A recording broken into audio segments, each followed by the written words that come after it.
And we will have to keep that back door open since it's an open meeting.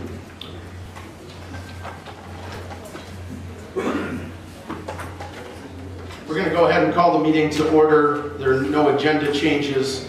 And with that, I will ask Clerk McCall to please call the roll. Mr. Biondo. Present.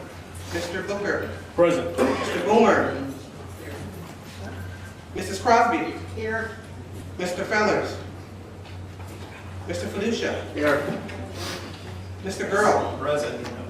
Mrs. Goral. Present. Mr. Hoffman. Present. Mr. Jury. Present. Mr. Kelly. Here. Mr. McDonald. Present. Mr. Nicolosi. Here. Mrs. Red. Present. Mr. Salgado. Present. Mr. Schultz. Here. Mr. Tassoni. Present. Mr. Webster. Here. Mr. Westcott. Present. Mr. Wilson. Present. 19 present, 1 absent. Thank you, Clerk McCall. And with that, I'm going to ask everybody to rise for the prayer and pledge, and I'll turn things over to Mr. Webster. Thank you. Thank you, Lord. This is a prayer of thanks. Thanks for the abundant gifts you've bestowed upon us in the Midwest. Thank you for protecting us from, sparing us from the floods, fires, tornadoes, earthquakes, and volcanoes that have affected so many of our fellow Americans. Our hearts and prayers go out to them. We pray. Amen. I pledge allegiance to the flag of the United States of America and to the republic for which it stands, one nation, under God, indivisible, with liberty and justice for all.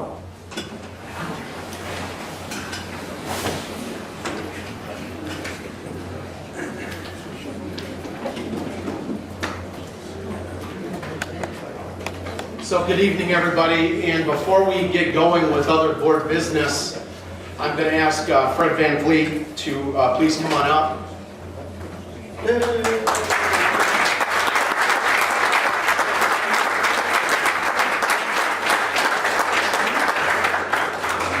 So before I ask Fred to say a few words, I just want to mention this. We have a proclamation, an announcement on a big event Fred's putting on for the community here in a few weeks to celebrate.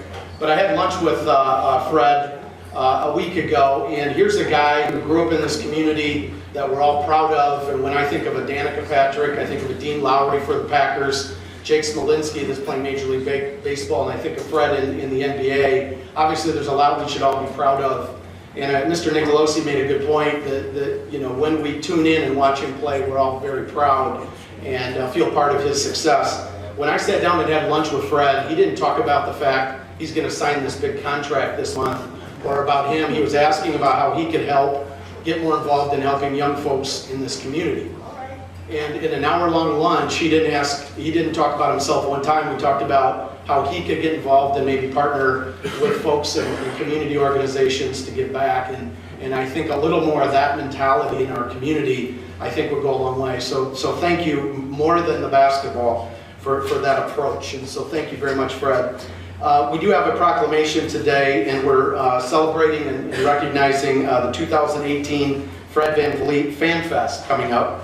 I will note I am participating in the so-called celebrity fat guy three-point contest, and very excited about that myself. Let me read part of the proclamation. Whereas Fred Van Vliet is a 2012 grad of Auburn High School. At Auburn, he was voted first team All-State by the Associated Press, Chicago Sun-Times. He scored 1,314 points as a four-year starter and led the Auburn Knights to third-place finish in the IHSA tournament. Fred attended Wichita State University and was twice voted Missouri Valley Conference Player of the Year. Additionally, he was a Naismith Award finalist, Cousy Award finalist, Honorable Mention All-American, First Team All-Conference. In 2013, Wichita State defeated #1 Gonzaga and reached the Final Four. Fred has played professionally in the NBA for the Toronto Raptors for the past 2 seasons. Toronto earned the #1 seed in the Eastern Conference division this year, and Fred has recently been nominated for Sixth Man of the Year in the NBA. Whereas the second annual Fred Van Vliet Fan Fest returns to Winnebago County in the Rockford downtown at the UW Health Sports Factory on Friday, June 22nd at 5 p.m. It includes a three-point contest, dunk contest, and a wide variety of kid-friendly games and contests. Net proceeds of the Fred Van Vliet Fan Fest will be directed to sports programs and projects across the region. This event is followed by the Fred Van Vliet Summer Camp on the 23rd and 4th. Whereas Winnebago County and the Rockford region needs its young leaders, whether famous or not, to come back and get involved in moving our community forward, I'm particularly proud that Fred is committed to exploring ways to work with the Chairman and Mayor's Youth Advisory Council to engage our future leaders. Now therefore be it resolved, I, Frank Haney, and on behalf of the Winnebago County Board, do hereby declare Friday, June 22nd as Fred Van Vliet Day in Winnebago County and encourage all our citizens to participate in the second annual Fan Fest. Thank you, Fred, for everything that you're doing.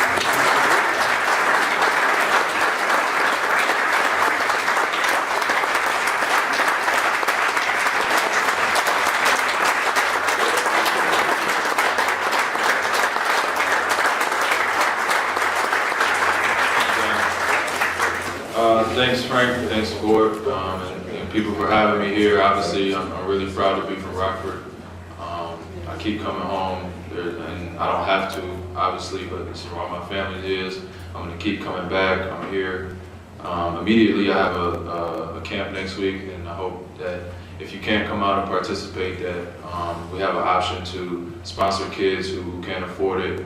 And you can go on the website, fvv23.com. And all the details are there to maybe sponsor a kid who can't make it. So I would love to see everybody there.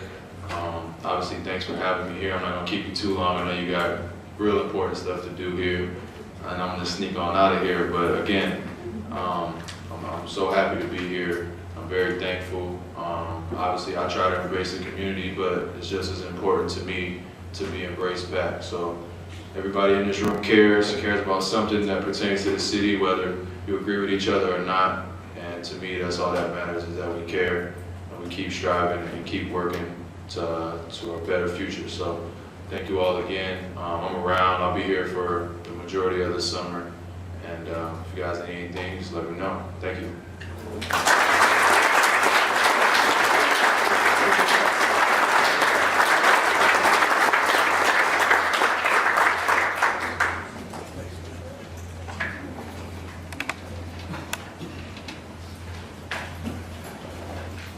Thank you again. Our next item of business is the approval of minutes. May I please have a motion to approve the minutes for May 10th, 2018, and to lay over the minutes for May 24th, 2018. May I please have a motion? Mr. Jury on the motion, Mr. Biondo on the second. Any questions on the minutes before the board? Seeing none, all those in favor signify by saying aye. Aye. Any opposed? Motion passes. Thank you very much. Announcements and communications, Clerk McCall. The items listed below were received as correspondence. And we will place those on file. Thank you very much, Clerk McCall. Next item of business would be board member correspondence. Any comments by board members? I'll start with Mr. Westcott. Thank you, Chairman Haney. As you know, that a week ago Monday, we had our 5th annual Wholehearted for Hospice golf outing. And I want to thank everybody that did participate with us, and also to let you know that we had 350 dinner guests that night. We had 139 golfers, and we were writing a check on Monday for $20,000 for this year's event. And I want to just thank everybody who participated, and I've got chills right now. So Thank you. Thank you for your leadership, Brad. That's fantastic. Thank you again, Mr. Westcott. Mr. Wilson. Thank you, Mr. Chairman. I have a couple of announcements. One is the Veterans Memorial Hall and Museum presents The Understanding the First World War a Century Later, and it's Wednesday, June 20th, from 11 a.m. to 1 p.m. And the topic will be Black Troops at Camp Grant Part 2. The cost is $12. Again, it's a lunch and learn, and I hope some of you can make that. The second announcement I get is from the Veterans Memorial Hall. It's Rockford Historical Society at 1700 Lowell Street in Rockford. This Saturday, June 16th, from 10 a.m. to 2 p.m. And it's a free Scandinavian cemetery walk. And why is this? Scandinavian Cemetery was founded in 1872 by a group of immigrants, including John Erlander, who settled in Rockford in 1854 and became a leader in the Swedish community. So therefore, I'm again inviting all of you that can go to this, please do. And Scott Lewandowski's phone number for this one is 815-262-4966. Thank you. Thank you, Mr. Wilson. Any other comments by board members? Seeing none, I'll move on to the chairman's report. Just briefly, obviously, we have a lot of guests here this evening, and I want to welcome you. Thank you for participating in the meeting tonight. One thing I'm going to ask of everybody is, as we have discussions, unless you have the floor as a board member, or the rest of us are quiet and listening, and we just can't have outbursts or cheering if we agree or something other if we disagree. And I would just ask for your courtesy with this being a public meeting. Again, do appreciate everyone being here this evening. With that, we will move on to our consent agenda. May I please have a motion to approve the consent agenda? I have a motion by Mr. Hoffman, a second by Mr. Jury and Mrs. Crosby. Any discussion on the consent agenda that includes the raffle report before the board? Seeing none, all those in favor signify by saying aye. Aye. Any opposed? Motion passes. Thank you very much. Next item of business is our standing committee reports. We have several. The first is Mr. Biondo, Finance Committee.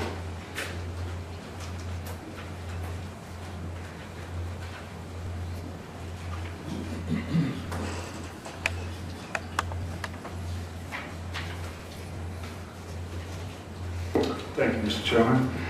The Finance Committee has Budget Amendment 2018-029 to be read in. Highway Department Budget Amendment, neutral, to be laid over.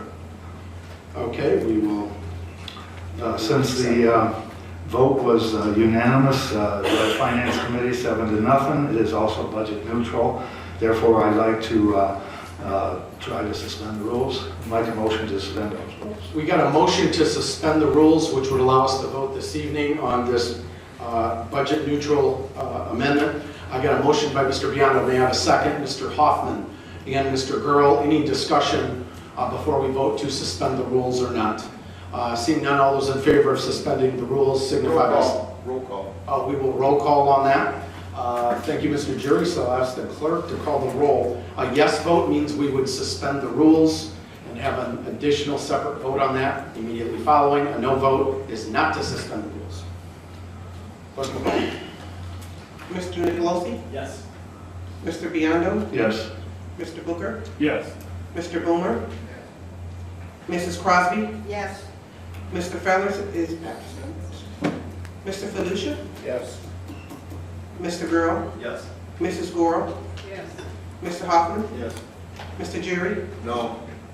Mr. Kelly? Yes. Mr. McDonald? Yes. Mrs. Red? Yes. Mr. Salgado? Yes. Mr. Schultz? Yes. Mr. Tassoni? Yes. Mr. Webster? Yes. Mr. Westcott? Yes. Mr. Wilson? Yes.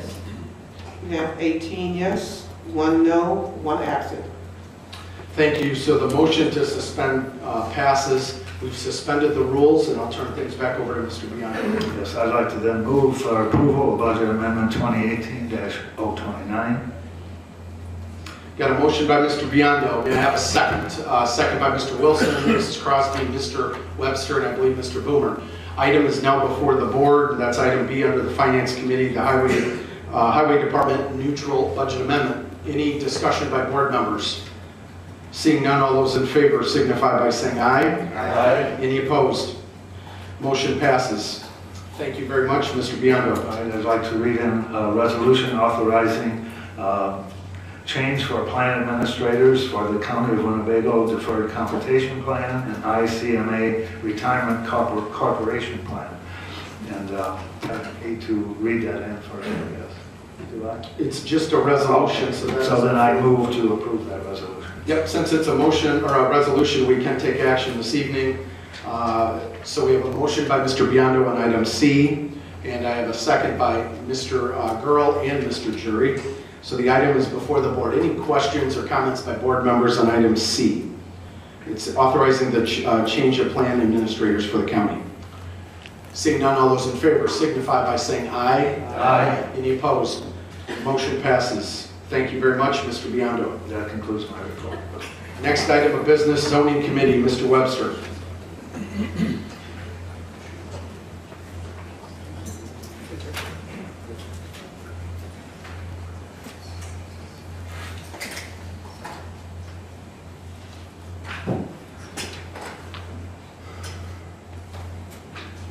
Thank you. Your zoning committee has one item on the agenda tonight, and this is to be voted on. It is, for the record, once again, SU 0218. It's a special use permit to allow a batch plant inclusive of an asphalt, concrete crushing and storage facility in the agricultural priority district requested by Northern Illinois Service, represented by Attorney James Rodriguez for property county known as 11200 North Main Street, Rockton, Illinois, in Rockton Township, and it's County Board District 2. And this came to us from approval from the ZBA 6-1 and denial from the zoning committee 1-6. And this comes to you with those motions, or those votes, and with conditions. So with that, due to be voted on this evening, so I would move for that. We have a motion to approve SU 0218, and that is with conditions. May I have a second? I have a second by several people. Let me get to you. Mr. Kelly, Mrs. Crosby, Mrs. Gorel, Mr. Earl, and Mr. Jury, and I believe Mr. Hoffman as well. The item is now before the board, and so I will take any questions by board members. Please understand, I won't go back to you a second time until we get around everybody. Mr. Hoffman. Thank you, Chairman. I would like to offer an amendment to this. I move to amend the zoning committee report, which amended the special use condition number 15. The zoning committee recommended reducing the term of the special use from 20 years to 5 years. I move to amend the zoning committee report so that paragraph 15 of the condition states the special use shall expire 20 years from the date of the ordinance approval. This amendment is consistent with the staff's original recommendation, and I believe it levels the playing field for both sides. Thank you. So we have a motion by Mr. Hoffman to amend number 15, which would change the years from 5 years, of which it's come to the board, back to 20. Is that correct, Mr. Hoffman? That is correct. Okay, may I have a second to the motion? I have a second by Mr. Jury, Mrs. Crosby, Mr. Westcott, and Mr. Kelly. So the motion to increase the number of years of the permit from 5 years to 20 is before the board for action. Any discussion by board members? Mr. Schultz. I'm very troubled by the possibility that this is going to pass at all. It's in my neck of the woods, it's in my neighborhood, it's going to affect my community, the schools that my kids attend. But if we have the votes tonight to pass this, then I would at least hope as a concession, as a reasonable concession, that you'll strongly consider just leaving it the way it is. If this really is a good thing for the community, then 5 years from now, you're going to pass it again with flying colors because there won't be complaints, because there won't be problems. But this 5-year provision allows for an evaluation after a reasonable amount of time as to whether this is good for the community. Please do not change it from 5 to 20. Thank you, Mr. Schultz. Any other comments by board members before we vote? Mr. Biondo. Yes, I too feel that the county zoning committee's conditions for special users permit for 5 years, sunset clause instead of 20. That allows the batch asphalt plant ample time to prove that they will do what they say they will do. If they don't, then the plant should not be allowed to operate. I co-chaired the school's district's Kids Win campaign. We did the 5-year Sunset Clause campaign. It resulted in a passage of 2 successful referendums after that for a total of 10 years. They got tens of millions of dollars, actually almost $15 million a year because of that. And they proved that they were going to do what they said they were going to do with the money. The taxes were then removed at the end of that time, and they have, in the last 3 years, returned over $51 million to the taxpayers of this city. I also co-chaired the Rockford's road referendum. Same reason, 5 years. It failed the first time. We got a road referendum passed, and it passed 3 consecutive times now. For 15 years, they've gotten over $200 million from state and federal money in addition to what they've spent. And I just think that 5 years is more than enough time to see if this is going to work. And from the plans I saw in the evidence, I would just like to see that proved. And so I will not support the amendment to return back to the 20 years. Thank you, Mr. Biondo. I think I had Mr. Hoffman had his hand up and then Mrs. Gorel. Mr. Hoffman. Yes, just an answer to, so it's not that I don't understand what they're saying, but the problem is for the businesses, it's a lot of money to invest in the fact that they may not recoup it within the 5 years. And so I think it's being used to levy against them to not put that money out there because they might be out in 5 years and not recoup their losses. So again, I think it levels the playing field and allows, I mean, we can talk about another length of time, but 5 years is too short. The zoning staff here recommended 20 years, so I think that's why we should go back to it. Thank you, Mr. Hoffman. I have Mrs. Gorel, and then I have Mr. Jury. Mrs. Gorel. I would like to ask Troy a question. Troy, has the petitioner come to you to say that the 5 years wasn't adequate? Troy, I'll go to you. I had no discussions with the applicant about the 5-year amendment. So apparently the applicant is okay with the 5 years. I will be voting for us to maintain it the way it is. If the applicant hasn't come forward to ask for a change, then just leave it the way it is. Leave it at the 5 years, if I understand you right. Thank you, Mrs. Gorel. Mr. Jury. Thank you, Chairman Haney. Troy, the Zoning Board of Appeals, when they did their testimony, they came up with 20 years, right? Troy. And that's the original, that they came up with, 20 years. Yes, the ZBA recommended 20 years. Well, I'm going to support the 20-year thing because the ZBA has recommended it that way. And I agree with Mr. Hoffman in his statement. So I'm going to support this. That's the way the ZBA did it originally, and that's the way I'm going to vote for it. Thank you. Thank you, Mr. Jury. Any other comments or questions by board members? Yes. Mr. Webster.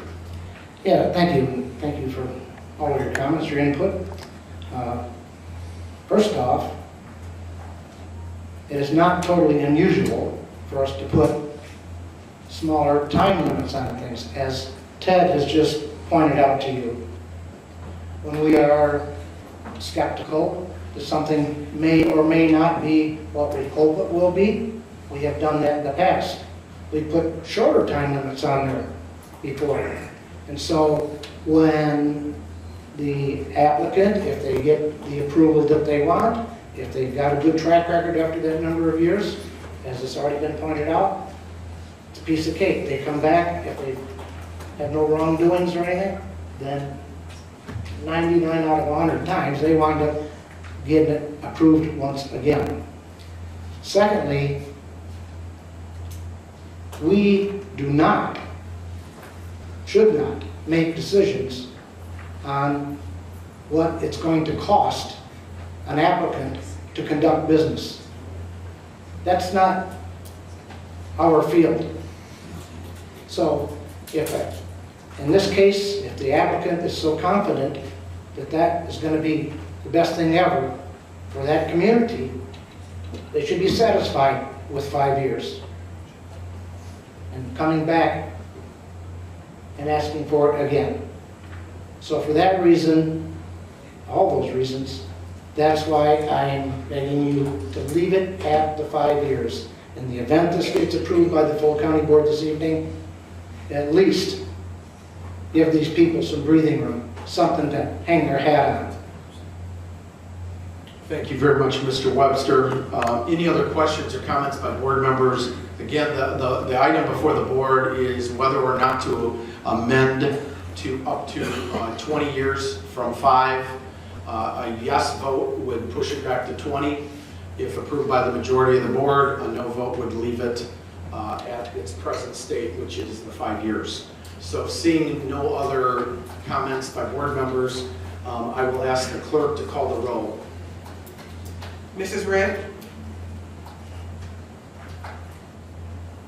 Yes. Mr. Biondo? No. Mr. Booker? No. Mr. Boomer? No. Mrs. Crosby? Yes.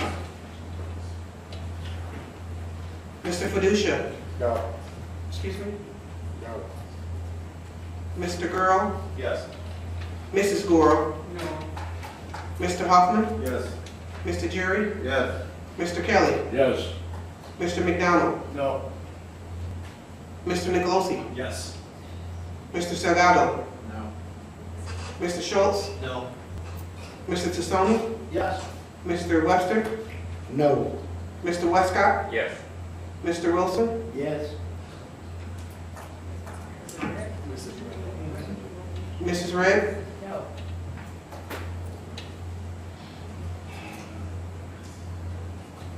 Nine yeses.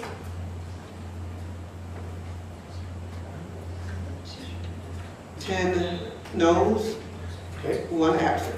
So the motion to amend from 5 years to 20 years has failed. It currently stands at 5 years. So with that, I will turn things back over to Mr. Webster. If you have any other comments. Right now, we have a motion before the board. The motion is the approval of item 1 as it came to the board, SU 0218. Yes, Mr. Kelly. Yes, I would like to make a motion to amend condition number 7, which currently states that the hours of operation begin at 7 a.m. And I would like to move to, for that to revert back to the 6 a.m. that was originally in the zoning staff recommendation and as approved.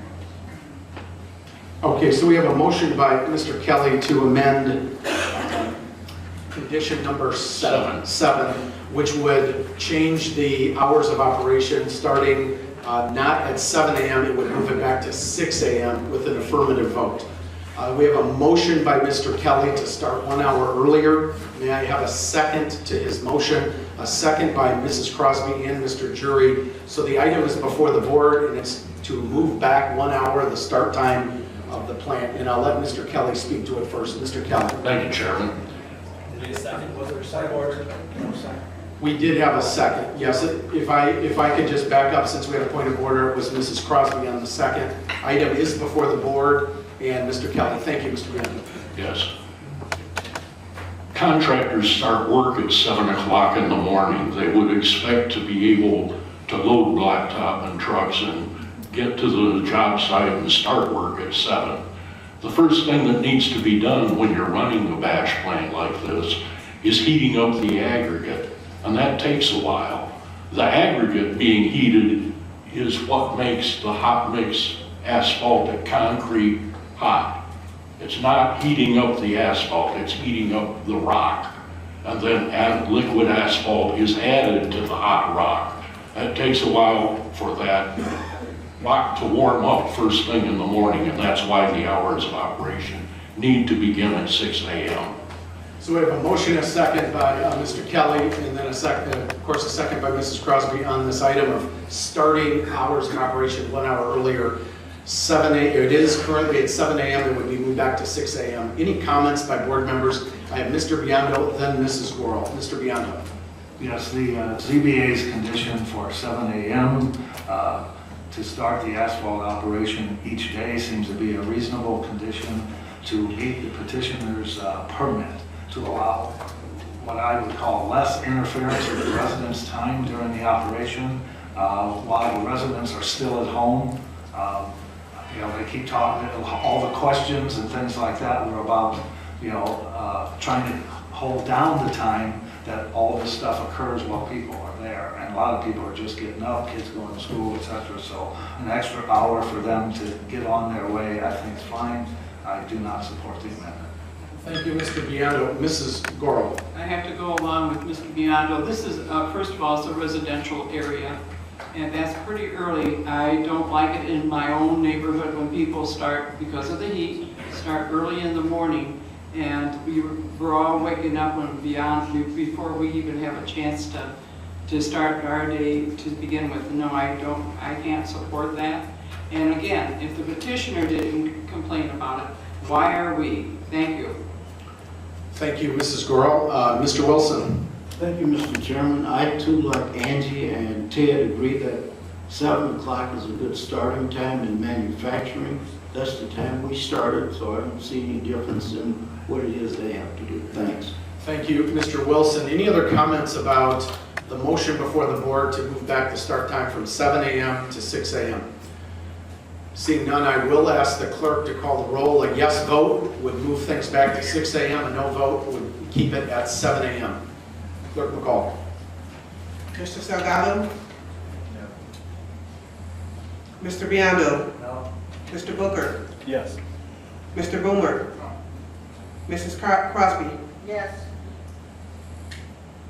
Mr. Fiducia? No. Mr. Gurl? Yes. Mrs. Goro? No. Mr. Hoffman? Yes. Mr. Jury? Yes. Mr. Kelly? Yes. Mr. McDonald? Yes. Mr. Nicolosi? Yes. Mrs. Red? No. Mr. Schultz? No. Mr. Tassoni? Yes. Mr. Webster? No. Mr. Westcott? Yes. Mr. Wilson? No.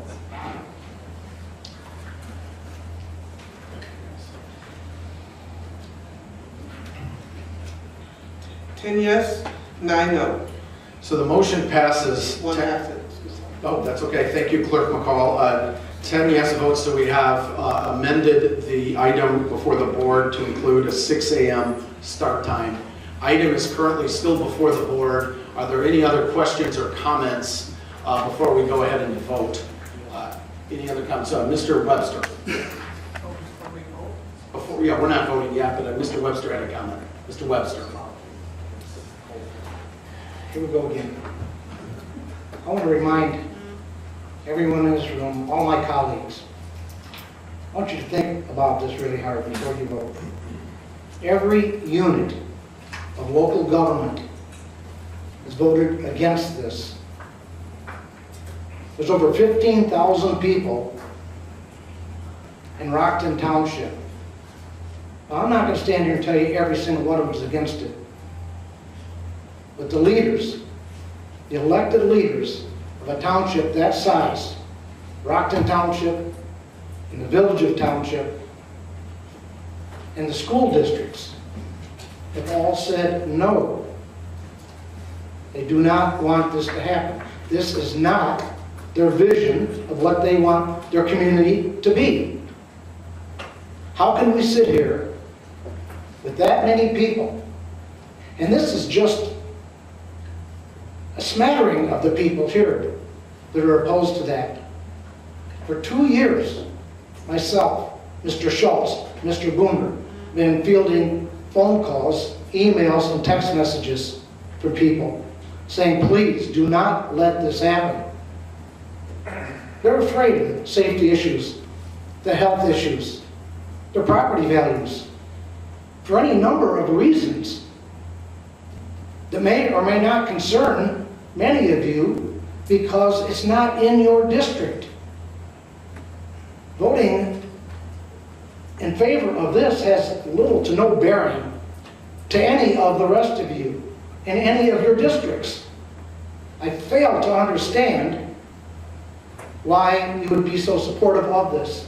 is beyond my comprehension. I just do not get it. There's been no demonstrated need for this, despite any of the rhetoric. There's never been a demonstrated need. In fact, the Roscoe Rockton Village trustees, in the minutes, said they have no need for it. It was purported that there was a need for this to supply asphalt for the village of Rockton for street repairs. He said that's nonsense, because they go out for bid, just like every other municipality does. They go out for bid. They don't give a hoot where that asphalt comes from. People on a personal level, they don't go to that asphalt and say, hey, I want to buy a bushel of asphalt. They don't go there for that. They too have contractors. They take bids on their driveways and so forth, and that contractor's going to go wherever. They're not concerned about where this person gets it from. It's been talked about, well, it'll make things more affordable. There's nothing anywhere in the testimony that says, and we're going to offer a 10% discount to the people in the village of Rockton, or we're going to cut a rate for the village. Nowhere, there's no guarantees for that. And that's another thing that I have no understanding of. And as far as the jobs, I'm glad that there's going to be some jobs. If this was 300 or 400 jobs, that would be fantastic. It's 3 to 4 jobs. So I'm asking once again, please consider this, because the elected officials were opposed to it. It came out of a committee, and many of you support what happens when it comes out of committee. Most often you do. Most often we have respect for one another that represents that committee. How many times have we all said that? That's in my district and I'm okay with it. You know, please support this because it's in my district. And we do so. But on this occasion, I don't know how many people are turning their backs, not only on the people that live there, but on their fellow board members. And what does that say for the rest of you? Thank you, Mr. Webster. Any other comments by board members? If I got somebody out of order, I apologize. I'll go to Mr. Kelly and work this way. Mr. Kelly.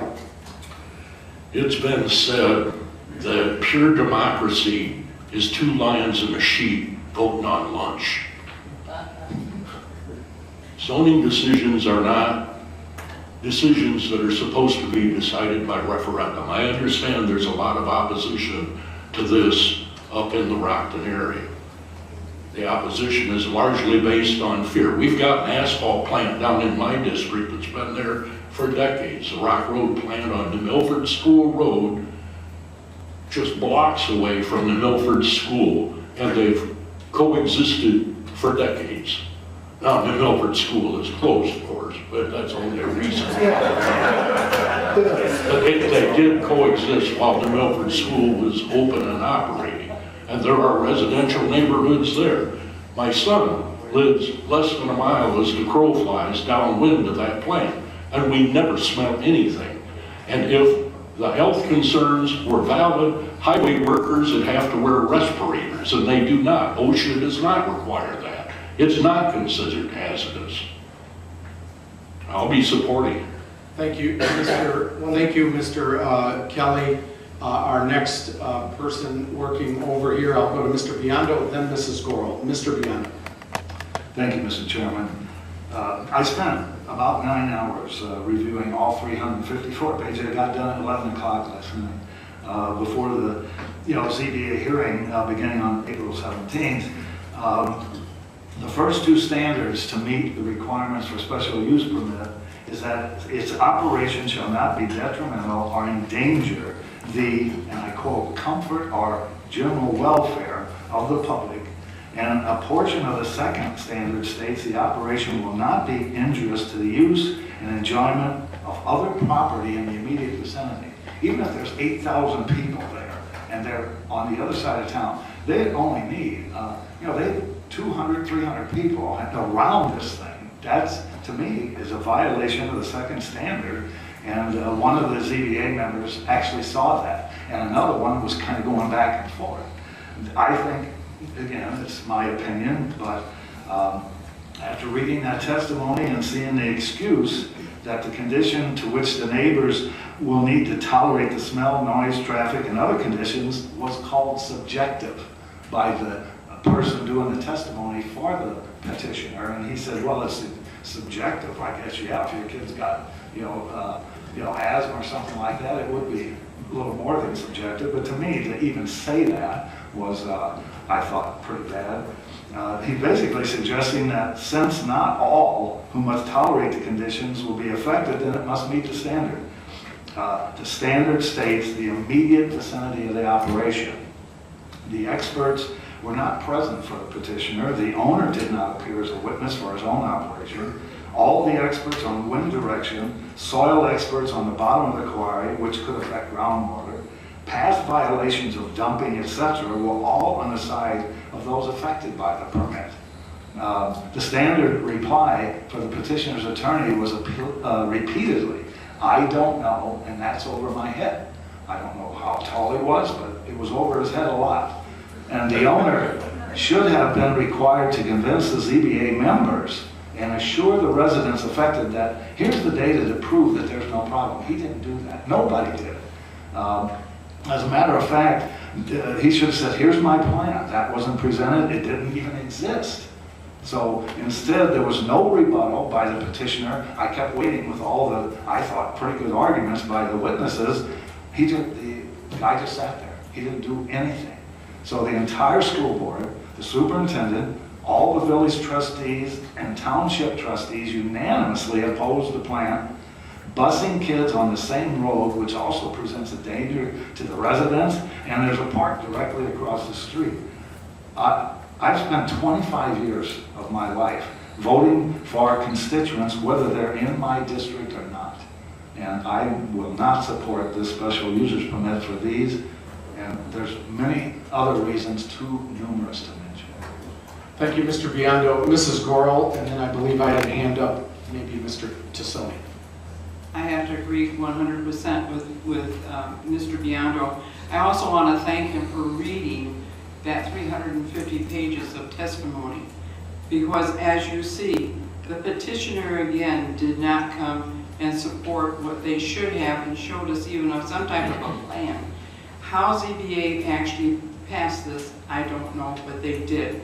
If you look at the standards, and we were all given the standards today, you will find that this does not comply with all of the standards. And Ted's absolutely right. In the first one, it talks about the safety, morale, comfort, and the general welfare. If this is going to help into that, you can tell that by all the people who are sitting behind us tonight and standing out on the street. They are here to tell us quietly that it is a matter of safety, morals, comfort, and their general welfare. Number 2, it says interest to the use and enjoyment of other property in the immediate vicinity. This is not going to help them because it's not going to let them enjoy their property the way it's situated. If our board members had taken the time to go out there, see this, they would also realize that in number 4, access roads, drainage, is one of the worst access roads I have ever seen. Coming and going, and you're going to add all those additional trucks, plus it's a residential area, plus the school buses are going to be out there going through there at the same time. So access roads are really not applicable to this at all. And number 5, the egress and egress so designed as to minimize traffic congestion? No, we're going to have more traffic congestion than what they have right now. You really need to read, our board members, read and understand the standards. And I'm sorry, I know a lot of you skimmed through probably the testimony. You didn't go through the whole thing.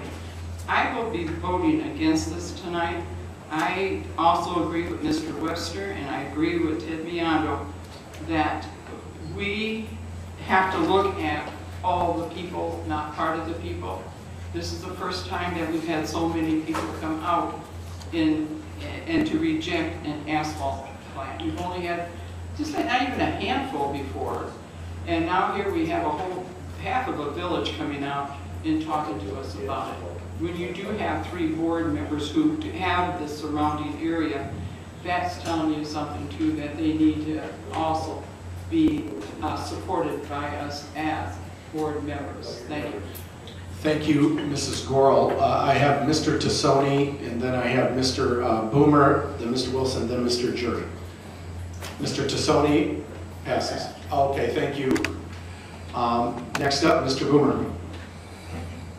Mine's going to be totally different than everybody else's. I think we're voted in to represent our constituents as best possible. The county board is made up of 20 districts, and each one has a representative. Even though this only affects 3 of our districts, I feel that as a representative of the county board, we represent the whole county, and I would hope that the rest of my board members would join in and vote no for this asphalt plant. Thank you, Mr. Boomer.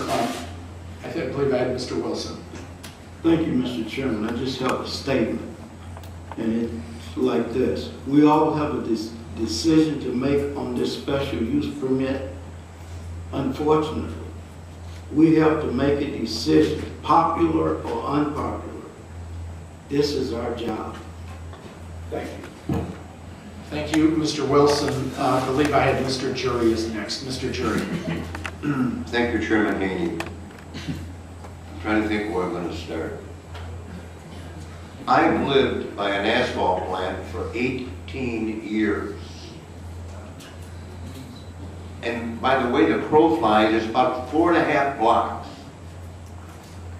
And it has no bearing on property value at all. It has no bearing on sickness.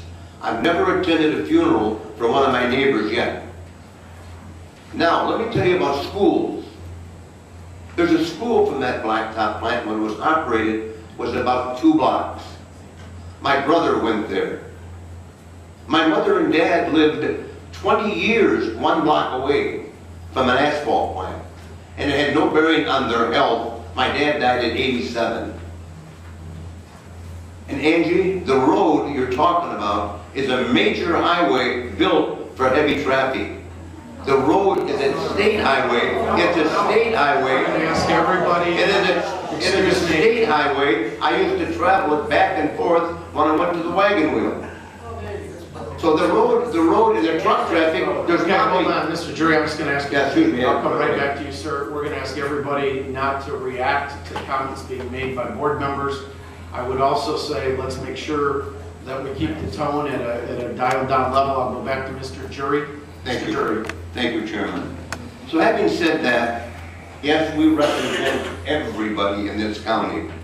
Now, if my figures are correct, Rockton is over 8,000 people. I only received 360 cards, and I'll give them the benefit of the doubt. You don't hear from the silent majority.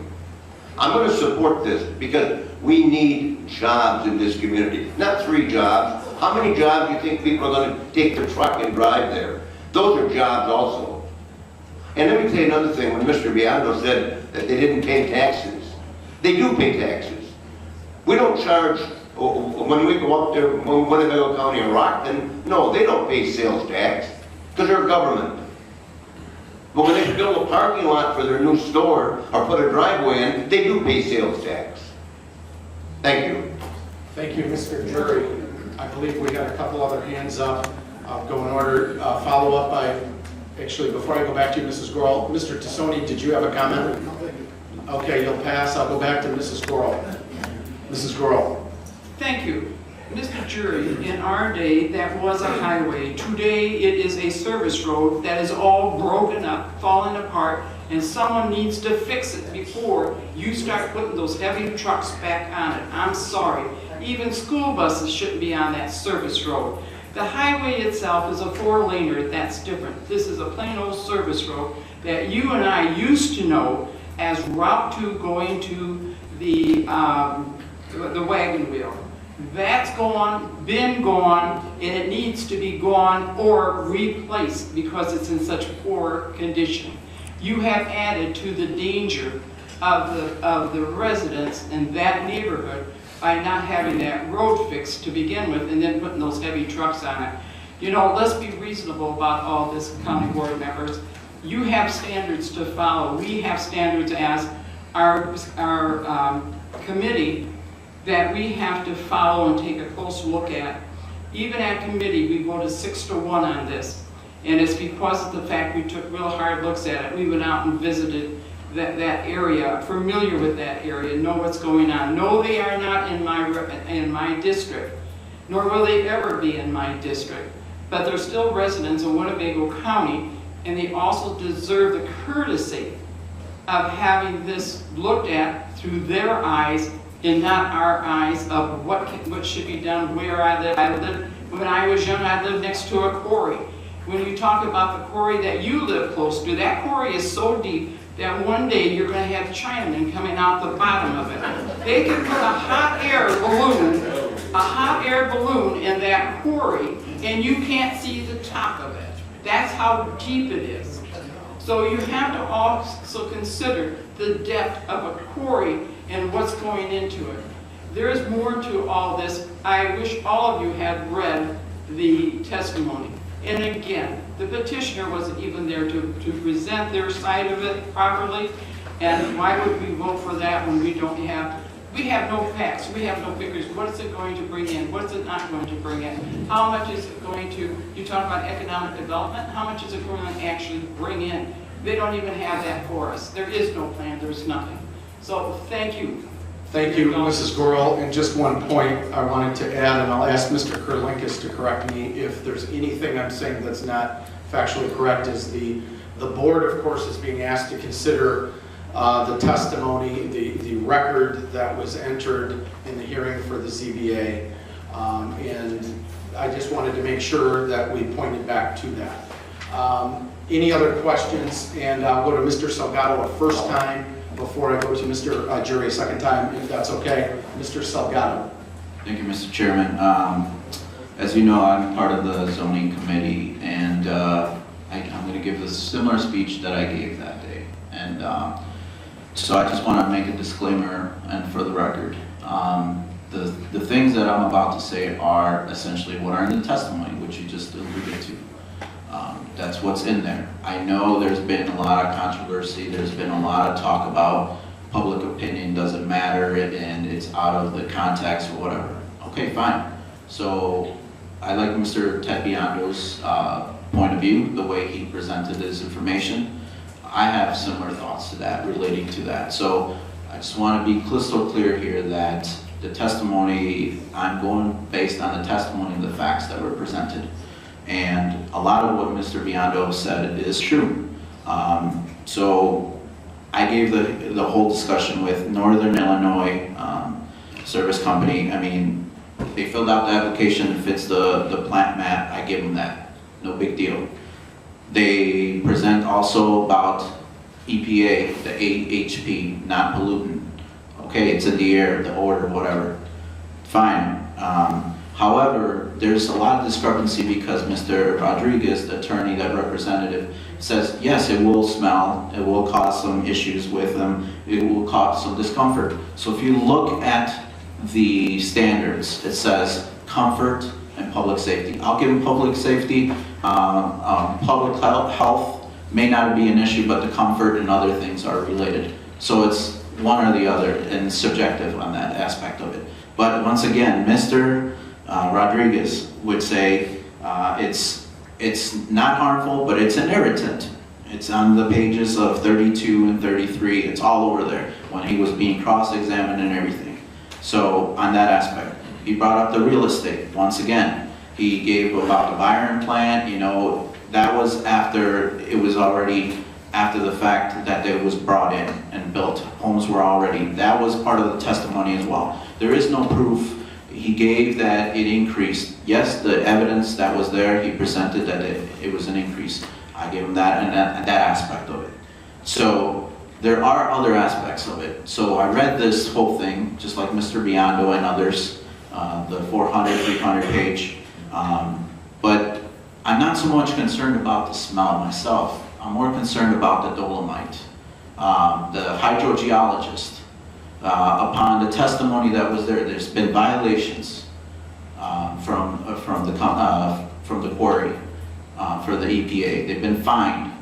So when the hydrogeologist gave his testimony on that it's the worst place that you can put an asphalt plant on there. That's testimony from there. And because it's permeous, it can go into the water system, the drainage, into potential walls. That's my concern. I'm not concerned so much about the smell or the odor. Yes, there's going to be, you live by a landfill, it's going to smell, right? We are all used to that. But my concern, like I said, because it's the PAH is the hydrogeologist said, which causes cancer, which is when you recycle concrete and the molecules or whatever spread through the air and then it seeps down to the ground on dolomite.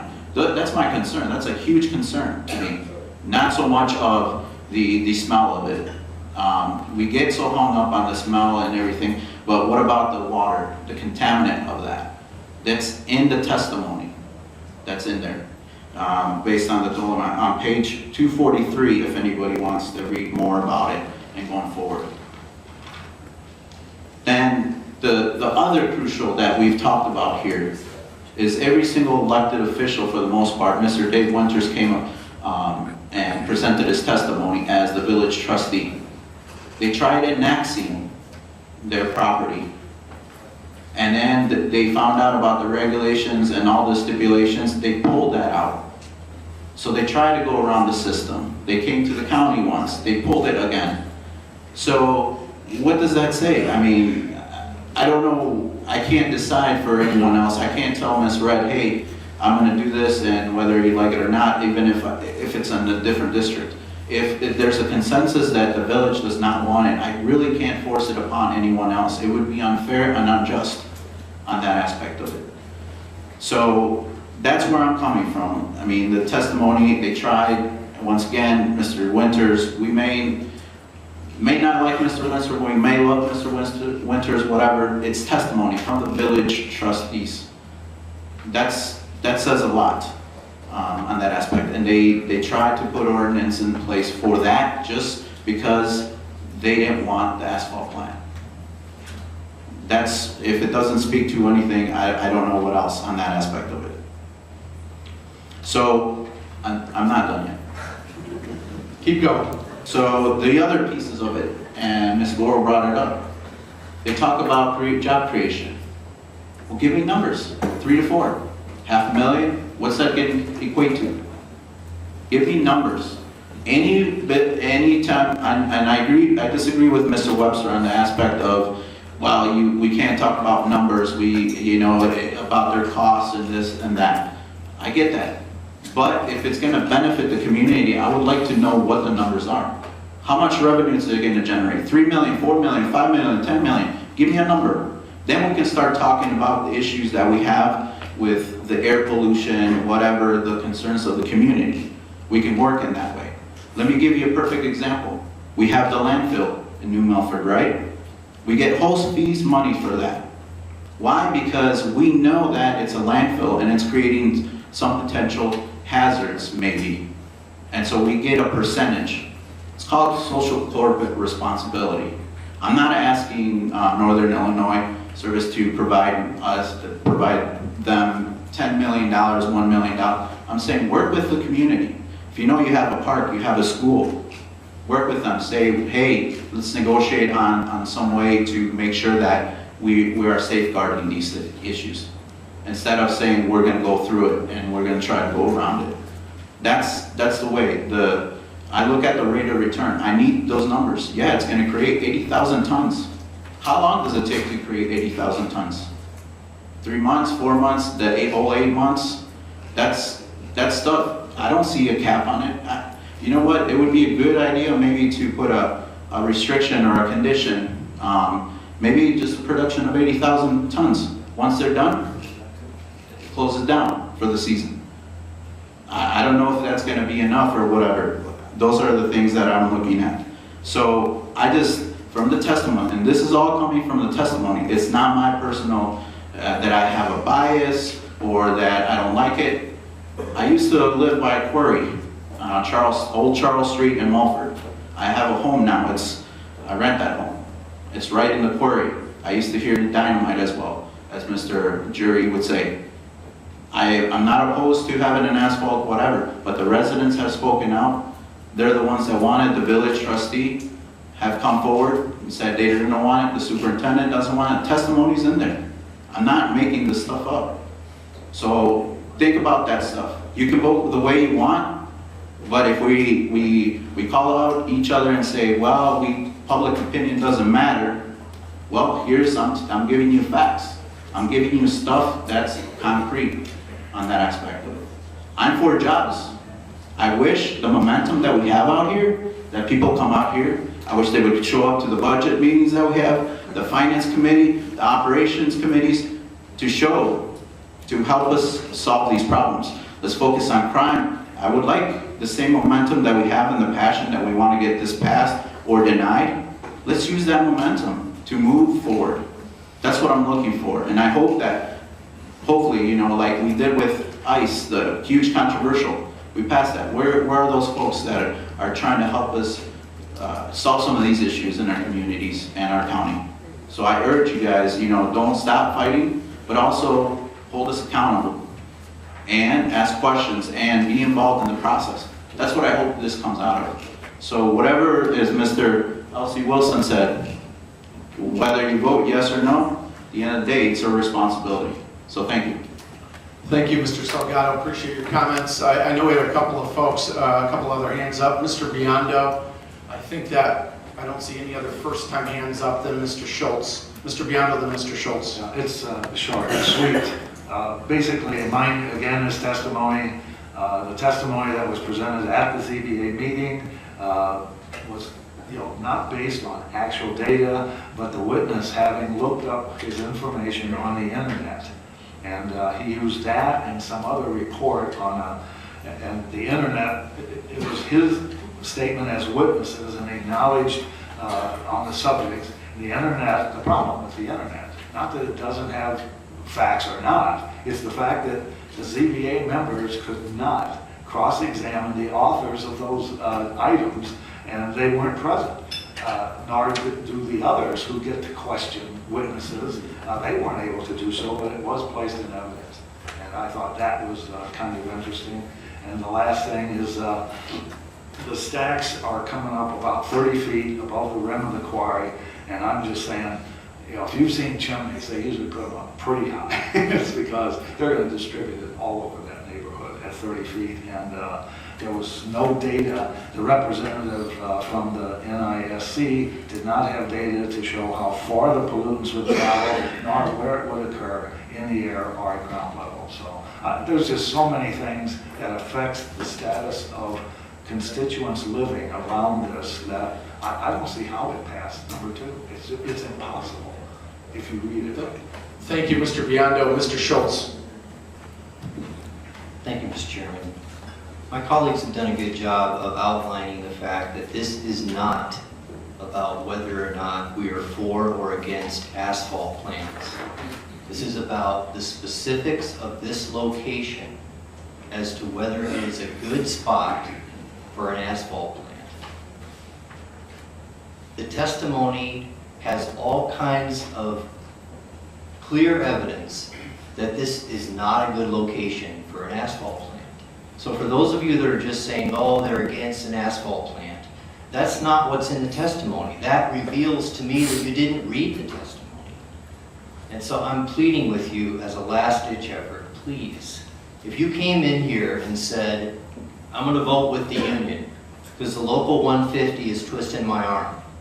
If you came in here with a view that said, well, this is going to produce tons of jobs, then you didn't read the testimony. 3 or 4 jobs is what the testimony says.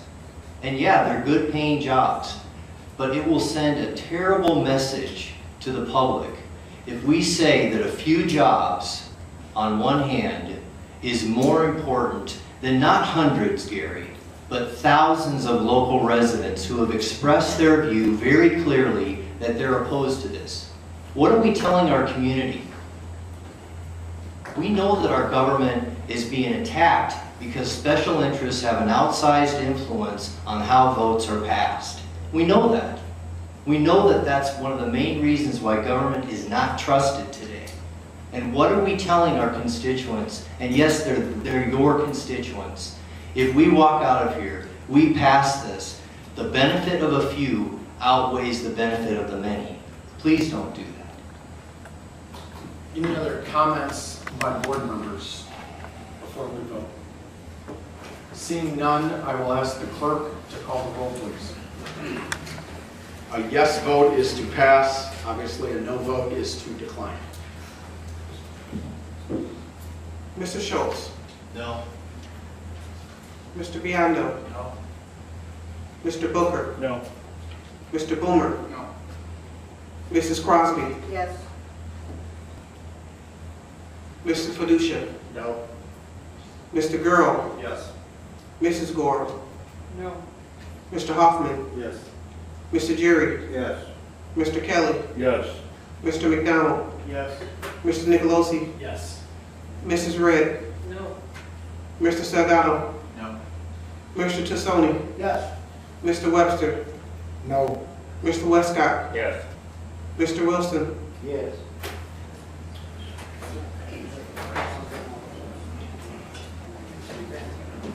10 yes, 9 no, 1 absent.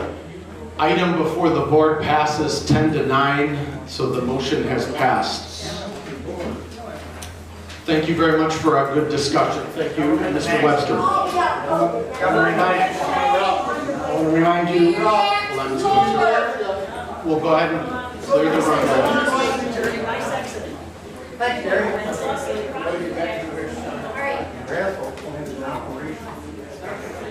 I want to acknowledge that this did come through zoning committee.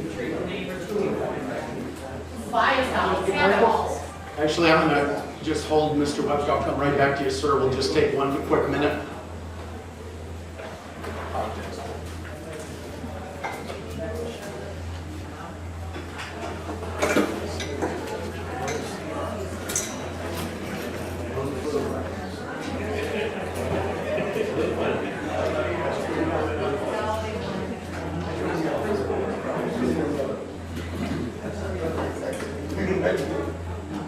Okay, Mr. Webster, I'll go back to you. Apologize for the interruption. Yeah, I just want to acknowledge that this did go past the zoning committee. Mr. Kalikas, he's acknowledging about the zoning or the ZBA. Oh, but you're adopting the findings of the ZBA. Yeah. Yes. Okay. Thank you. Our next zoning committee meeting, we have, I believe, 8 items on our agenda, 6 of them involving solar plant issues. So once again, I would encourage you to read the background, read the reports, and read the minutes. Thank you. Thank you, Mr. Webster. Next item of business, Economic Development Committee, Mr. Westcott. Thank you, Chair. Thank you, Chairman. We have no report. Thank you, Mr. Westcott. Next item of business, Operations Administrative Committee, Mr. Jury.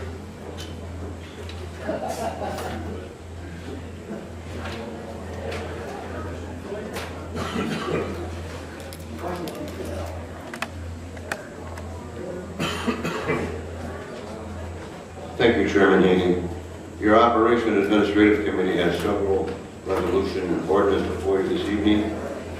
The first one is a resolution awarding a bid for a blast chiller, and I move for its adoption. We have a resolution by Mr. Jury on item B under operations, the bid for the blast chiller. May I have a second? Mr. Hoffman, Mrs. Crosby. Item is before the board. Any questions or comments by board members? Seeing none, all those in favor signify by saying aye. Aye. Any opposed?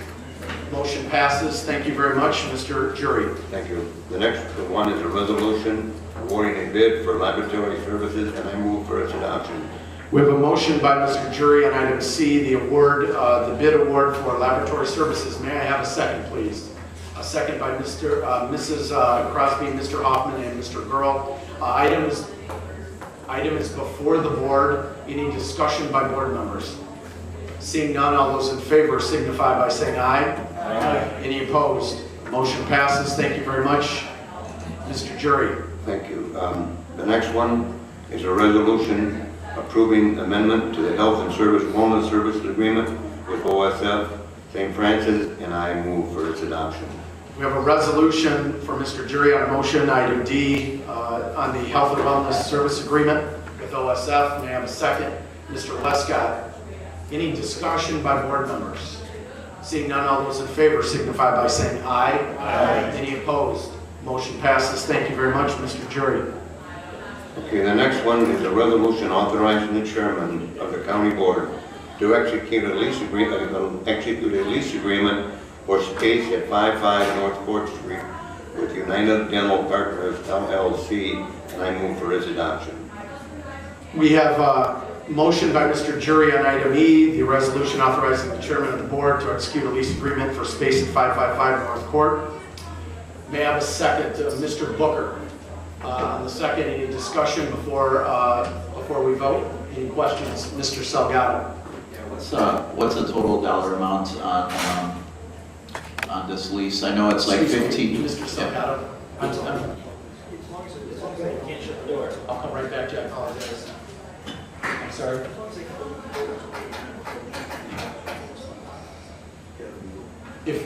As soon as she's done being so loud, we will open that door then. Mr. Salgado. Yeah, I just wanted a quick question on the lease agreement. What's the total dollar amount? I know it's like 15 something, and then there's $195 for janitorial services that's paid on a monthly basis. So I just would like a little bit more clarification on the total dollar amount. I will either go to Mr. Jury, or if you're okay, Mr. Jury, maybe I would go to Ann on the question. Right. Over that one. I'm sorry. Hi, I'm sorry, I don't really know anything about that. Okay, I can handle it. Okay. The year 7/1/18 to 6/30/20, the rent would be roughly $19,000 a year. And then it goes from 7/1/20 to 6/30/21, and it's still $19,508. And the next set of, when it goes back to 22 again, it's $19,906 and some change. And finally in 23, when it reaches to 23, 22, 23, it's $20,304. And this is a standard rate, it's a good rate, it's a going rate for lease buildings in this area. Okay, thank you, Mr. Jury. Any follow-up, Mr. Salgado? Mrs. Crosby. Just to put everyone's mind at rest, this is above market for that area. Thank you. It's above market. Thank you, Mrs. Crosby. Any other questions by board members? Seeing none, all those in favor signify by saying aye. Aye. Any opposed? Motion passes. Thank you very much, Mr. Jury. Thank you. The next we have ordinances, and I'm going to try to read them off. We're going to F, G, H, and I. We discussed some of this at caucus. I had the information sent to every county board member. I'm going to read them in for a first reading and our layover. If you find anything that you're not pleased with or any changes, please contact me before our next meeting on Thursday. I would appreciate it. The first one's an ordinance amending section 62-14 discrimination harassment policy of chapter 62 of the Winnebago County Code of Ordinances to be laid over. The next one is an ordinance amending section of chapter 2, article 2, division 2 of the County Code Ordinance, present the budget amendments to the Finance Committee to be laid over. Another one is the ordinance is creating section of chapter 2, article 3, division 5, operations officer of the County of Winnebago ordinance to be laid over. And the last one is an ordinance creating section chapter 2, articles, division, chief strategist, incentive officer of the County Code of Ordinances to be laid over. We'll lay them over, and I look for your concerns. please let me know before Thursday. We will have another meeting on Thursday, and there's going to be quite a few items on that agenda. I would encourage, if you have any questions, that you attend our meeting. That concludes our report. Thank you, Mr. Jury. Next item of business, Public Works Committee, Mr. Kelly.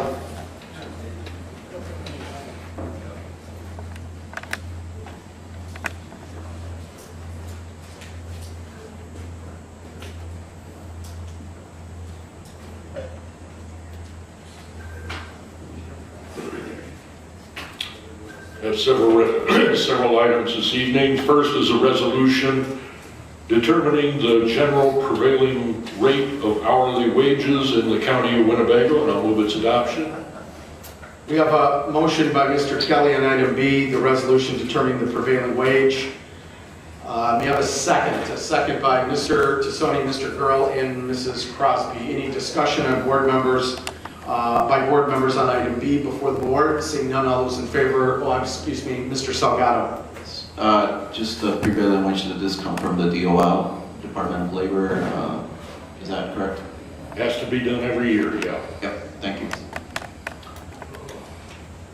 Any other follow-up? Mr. Biondo is okay. Okay, seeing no other questions, all those in favor signify by saying aye. Aye. Any opposed? Motion passes. Thank you very much. Mr. Kelly. Next, we have a resolution authorizing an agreement for the acceptance of property transfer from the state of Illinois of right-of-way, its excess right-of-way on County Highway 11, Perryville Road between Harrison Avenue and Guilford Road. I'll move its adoption. We got a motion by Mr. Kelly on item C, a resolution authorizing agreement for acceptance of property transfer from the state of Illinois of right-of-way on County Highway 11. May I have a second? Mr. Gurl on the second. Any discussion by board members? Oh, yes, Mr. Salgado. Sorry to keep asking these questions, No, but the question that I have is not really so much related to this particular motion that's on the floor, but is there a policy in relations to accepting property, and if there's proper procedures on the methods? It is, I know that Julie would attest to this at the Park District. We kind of did some testing to make sure there was no, on this case, I don't think there would be because it's a right-of-way, but is there such a policy in place within the county at all for when property is received on that notion? As it relates to Public Works, maybe I'll look to Joe Vanderwerth for any comments he may have on this topic. Thank you, Mr. Chairman. As far as I know, the Highway Department or Public Works does not have a policy accepting right-of-way.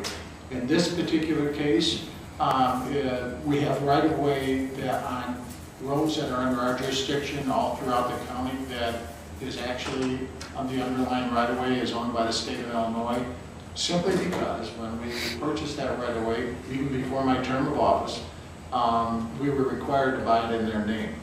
And it makes for some difficult situations where we don't have full control over what we want to do, so we want to try to get that back into our name. But with regards to the overall policy, I'm not aware of any. Thank you, Joe. Mr. Salgado. As a follow-up, just in general, just if we decide, someone decides to give us land or that matter, if there's any methodology that we go in the process of making sure that that land may not be contaminated of some sort. And I'm just talking out loud this way, if there's any process or procedures on that. Not so much on the right-of-ways, and I completely understand IDOT does it all the time. They need to expand, so they'll buy your land or whatever at face value to the property owner. But I'm just in relations to donations, if someone says, hey, I'd like to give you, a lot, back to the county or whatever, is there any policy or procedure on that? So that's all I'm asking. Thank you. We can have a discussion on that in a future committee meeting, perhaps. Thank you, Mr. Salgado. Any other discussion by board members? Seeing none, all those in favor signify by saying aye. Aye. Any opposed? Motion passes. Thank you very much, Mr. Kelly. Next resolution is appropriating the local share of funds and authorizing the execution of a local public agency agreement for federal participation for guardrail improvements at various locations throughout the county. The county's portion of this would be $100,000 in order to qualify for $900,000 of federal funds. And I'll move its adoption. We have a motion by Mr. Kelly on item D. May I have a second? I have a second by Mr. Gurl and Mr. Tassoni. Any discussion by board members? Seeing none, all those in favor signify by saying aye. Aye. Any opposed? Motion passes. Thank you very much. Mr. Kelly. Next, we have a resolution authorizing the purchase of a tracked skid loader, and at a cost of $53,020, and I'll move its adoption. We have a motion by Mr. Kelly on item E. I have a second by Mr. Jury. Any discussion by board members? Seeing none, all those in favor signify by saying aye. Aye. Any opposed? Motion passes. Thank you very much. Mr. Kelly. Next, we have an ordinance amending Chapter 82 of the Winnebago County Code, regulating the placement of utilities and facilities within rights-of-way of Winnebago County highways. And reading it in for first reading, but I'd also like to move to suspend the rules. We have a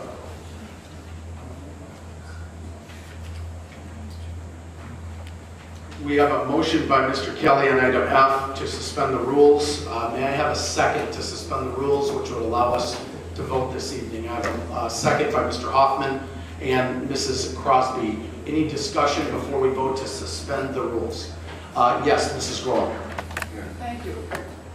What kind of utilities are we talking about? Are they burying them? Or, how does that work on county roads?